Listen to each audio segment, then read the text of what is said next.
Hey everyone, welcome to day 22 of our 31-day writing prompt series. If you're enjoying these, please subscribe to my YouTube channel, and there is a link in the comments to get these delivered to your inbox every day.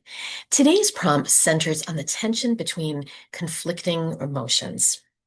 Here's our open prompt. Write a scene in which love and fear coexist. Show how these emotions pull the character in different directions, perhaps through fleeting thoughts, physical reactions, or small contradictory actions. Explore how fear complicates or intensifies the affection, and let the tension between them shape the moment. End the scene on a note that captures the uneasy balance of emotion.